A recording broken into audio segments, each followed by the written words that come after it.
Facebook page কিংবা প্রোফাইলের follower কমে কেন?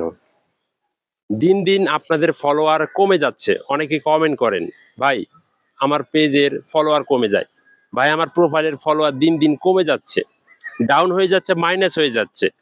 সো কেন হচ্ছে জানেন? তো যদি না জানেন আজকের এই ভিডিওটা দেখেন, দেখলে অনেক কিছু তথ্য পাবেন, গুরুত্বপূর্ণ তথ্য পাবেন, যে তথ্যগুলো জানলে আপনি একদম ক্লিয়ার হয়ে যাবেন কেন আপনার পেজের ফলোয়ারগুলো কমতেছে। তো দেখেন, আমরা যখন একটা ভিডিও আপলোড করি, সেই আপলোড করার সঙ্গে সঙ্গে কিন্তু অনেকেই কমেন্ট করে। অনেকেই কমেন্ট করে কিরকম? Support to support, follow to follow. আপনি আমাকে ফলো করেন, আমি আপনাকে ফলো করতেছি। আর এইভাবে করে করে আপনারা অনেকেই আপনার পেজের ফলোয়ার বাড়াচ্ছেন। সেই ফলোয়ারগুলা কিন্তু পরবর্তীতে আপনি যখন ভিডিও আপলোড করতেছেন, তখন কিন্তু সেই ফলোয়ারগুলোর কাছে ভিডিওটা গেলেও তারা কিন্তু সেই ভিডিওটা দেখতেছে না।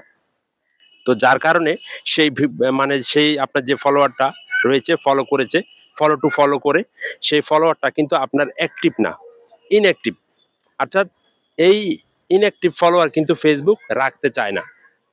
তো রাখতে চায় না, যার কারণে ফেসবুক যেগুলা ফলোয়ার আপনার ভিডিও দেখে না, শুধুমাত্র পেজের ভিতরে শো হয়েছে, তো সেই ফলোয়ার আপনার ফেসবুকে রাখতে চায় না। তো যার কারণে ফেসবুক কিন্তু অটোমেটিক ভাবে মানে সেই ফলোয়ার গুলা আস্তে আস্তে রিমুভ করে দেয়। একবারে সবগুলা কিন্তু রিমুভ করে না, আস্তে আস্তে করে সেগুলা রিমুভ করে দেয়। তো আপনারা এর আগেও কিন্তু আমি আপনাদেরকে এই কথাগুলো বলেছি, তারপরে যারা নতুন যুক্ত হচ্ছেন তাদের জন্য কিন্তু এই ভিডিওটা তৈরি করতেছি। এখন দেখেন, আপনারা অনেকেই আরো একটা যে কাজটা আপনারা করেন, আপনাদের পেজে বা প্রোফাইলে অনেকেই কিন্তু ফলোয়ার কিনেন। ফলোয়ার কিনে আপনার পেজ বা প্রোফাইলে আপনারা শো করান। তো যার কারণে সেই ফলোয়ার কিন্তু অ্যাক্টিভ না, জাস্ট শুধুমাত্র আপনার পেজ বা প্রোফাইলে সেটা শো হয়, কিন্তু তারা আপনার ভিডিওতে লাইক করে না, কমেন্ট করে না, শেয়ার করে না। তো সেই ফলোয়ারও যদি আপনারা কিনে যদি আপনার প্রোফাইলে শো করান, পেজে শো করান, সেই ফলোয়ারও কিন্তু অ্যাক্টিভ না, বাট সেটাও কিন্তু ইনঅ্যাক্টিভ।